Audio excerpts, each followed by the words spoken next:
Assalamualaikum warahmatullahi wabarakatuh. Salam sejahtera untuk kita semua. Halo anak-anak, bagaimana kabarnya? Semoga anak-anak semuanya dalam keadaan sehat ya, Pak Guru juga sehat. Amin. Baik anak-anak, hari ini kita akan belajar materi PJOK untuk materi pemeliharaan kebersihan alat reproduksi. Tapi seperti biasa anak-anak, ayo kita berdoa terlebih dahulu agar diberi kelancaran dan manfaat dalam belajar kita hari ini. Berdoa mulai. Selesai. Nah, anak-anak sekalian, berkaitan materi kita hari ini, anak-anak, Pak Guru akan menjelaskan dulu apa saja tujuan pembelajarannya. Yang pertama, setelah anak-anak menyimak video ini, diharapkan nanti anak-anak mampu menjelaskan perlunya pemeliharaan kebersihan alat reproduksi dan cara pemeliharaannya. Yang kedua, anak-anak mampu mengidentifikasi perlunya pemeliharaan kebersihan alat reproduksi dan cara pemeliharaannya. Nah, demikian anak-anak. Apakah anak-anak sudah siap untuk menyimak materi dari Pak Guru? Baik, pastikan anak-anak menyimak sampai selesai ya, agar anak-anak benar-benar paham dan bisa menerapkan ya pentingnya pemeliharaan kebersihan alat reproduksi kita ini. Pertama, anak-anak, berkaitan dengan perlunya memelihara alat reproduksi ini, alat reproduksi adalah bagian tubuh yang memiliki fungsi yang sangat penting bagi tubuh. Kesehatan alat reproduksi juga harus dijaga dengan baik. Nah, anak-anak bisa lihat di sini, ini merupakan alat reproduksi untuk perempuan. Nah, ini adalah alat reproduksi untuk laki-laki. Nah, misalnya anak-anak setelah buang air kecil, anak-anak harus membersihkan alat reproduksinya ya. Dan jangan lupa tetap akhiri dengan cuci tangan.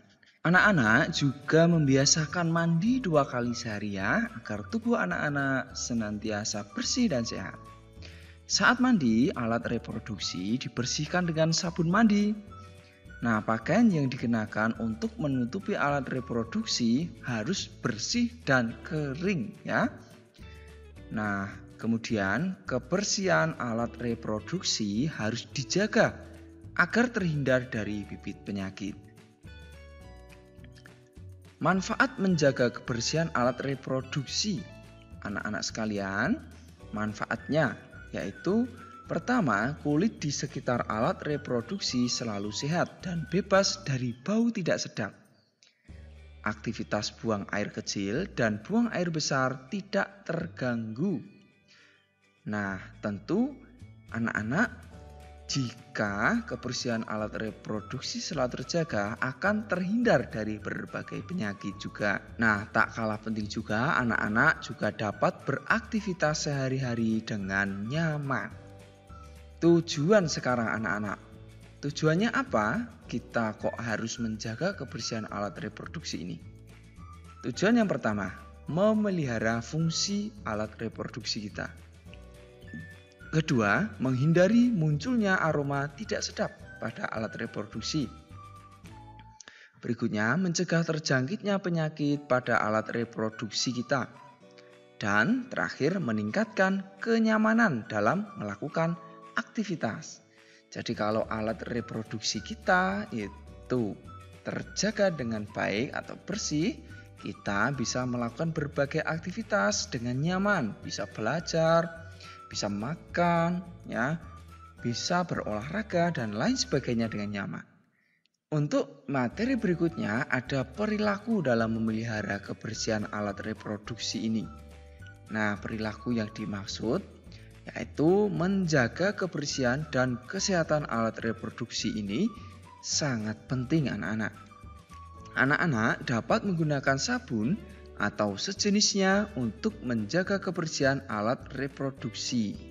Jadi, sabun ini sangat bagus sekali anak-anak untuk membantu membersihkan alat reproduksi kita. Nah, bagian tubuh lainnya, misalkan tangan, juga perlu dijaga kebersihannya. dan tangan yang kotor menjadi jalan masuknya bibit penyakit. Jadi, biasakan dan sering-sering cuci tangan. Nah, cara memelihara kebersihan alat reproduksi kita untuk kesehatan reproduksi ini adalah keadaan sejahtera fisik, mental, dan sosial secara utuh terkait fungsi, peran, dan sistem reproduksi. Itu pengertian dari kesehatan reproduksi anak-anak. Nah, kondisi sehat tidak berarti bebas penyakit atau kecacatan, tetapi sehat secara mental dan sosial kultural. Untuk mencapai derajat sehat, anak-anak harus memelihara kebersihan alat reproduksi. Nah, cara memeliharanya bagaimana? Pertama, kita harus rajin dan sering-sering cuci tangan. Tangan ini biasa digunakan untuk menyentuh benda. Dapat jadi benda yang disentuh atau dipegang itu kotor, sehingga kita harus sering-sering cuci tangan menggunakan sabun. Lalu setelah buang air, anak-anak perlu mencuci tangan seperti yang Pak Guru sampaikan di awal tadi ya. Jika tidak dicuci, tangan menjadi tempat kuman berkembang biak. Gunakan sabun anak-anak ketika cuci tangan ya. Nah, cara yang berikut yakni membersihkan diri setelah buang air. Nah, setelah buang air, baik buang air kecil ataupun buang air besar, jangan lupa membersihkannya ya. Bilas anggota tubuh menggunakan air bersih yang mengalir. Gunakan tangan kiri untuk membersihkannya. Gunakan pula sabun agar kebersihan makin terjaga. Kebersihan pada alat reproduksi juga meningkatkan kenyamananmu dalam beraktivitas. Berikutnya, anak-anak harus mengelap dengan handuk atau tisu. Apa jadinya jika bagian tubuhmu basah dan lembab anak-anak? Ada yang tahu? Nah, tubuh menjadi tempat tumbuhnya jamur nantinya. Jamur kulit menyebabkan gatal-gatal. Ayo anak-anak, pernah badannya gatal tidak? Nah, itu salah satunya disebabkan oleh jamur. Secara refleks, anak-anak akan menggaruk kulit tubuh karena gatal. Nah, tindakan ini dapat melukai tubuh anak-anak dan menambah luasnya jamur kulit. Bahkan, kulitmu dapat mengalami iritasi. Untuk menghindari tumbuhnya jamur, maka anak-anak perlu mengeringkan tubuh dengan mengelap tubuh. Nah, seperti yang anak-anak lihat di sini, bisa menggunakan handuk ataupun tisu saat berkeringat atau basah ya.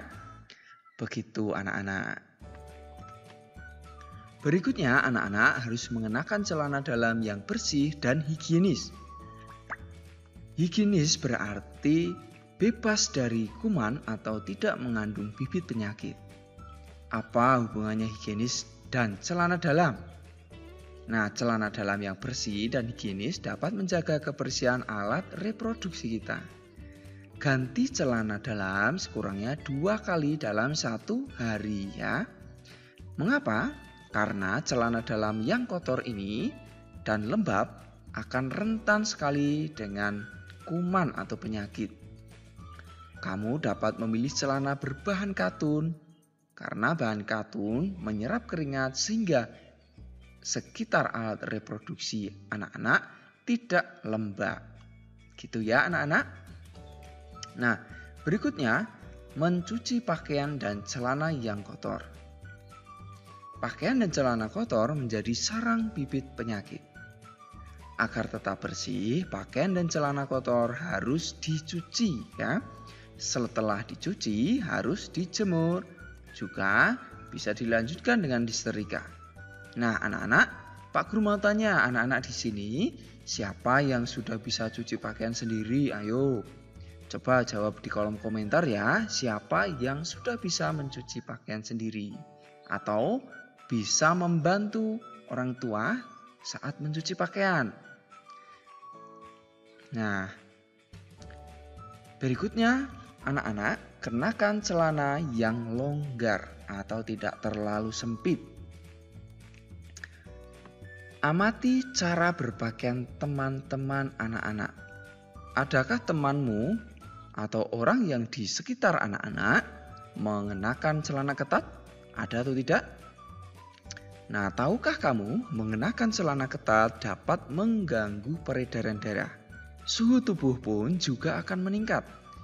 Agar kesehatan reproduksi terjaga, kamu sebaiknya mengenakan celana agak longgar. Nah, anak-anak dapat bebas bergerak dan lebih nyaman beraktivitas. Tentu kalau menggunakan celana yang agak longgar, ya. Berikutnya, membiasakan buang air di toilet atau di kamar mandi, ya. Nah, mengapa anak-anak membiasakan buang air di toilet atau kamar mandi ini adalah kebiasaan yang terpuji dan dapat menjaga kesehatan tubuh kita. Hindari buang air di sembarang tempat, anak-anak. Selain mengganggu orang lain, buang air di sembarang tempat ini merupakan perilaku yang tidak terpuji atau perilaku yang tidak baik. Kebersihan toilet atau kamar mandi juga perlu dipelihara secara rutin. Nah, toilet atau kamar mandi yang kotor menjadi sarang kuman. Kuman dapat menimbulkan penyakit. Itu ya, anak-anak. Selanjutnya, anak-anak perlu menjauhi makanan dan minuman yang kurang sehat. Bisa anak-anak lihat beberapa contoh makanan di sini. Setiap orang tentu perlu makanan dan minuman sehat, ya.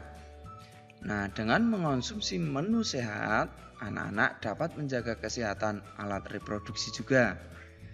Kamu juga perlu membiasakan pola hidup sehat, misalnya rajin berolahraga. Apakah makanan dan minuman di lingkunganmu sehat? Jawab jujur ya, ayo. Baik.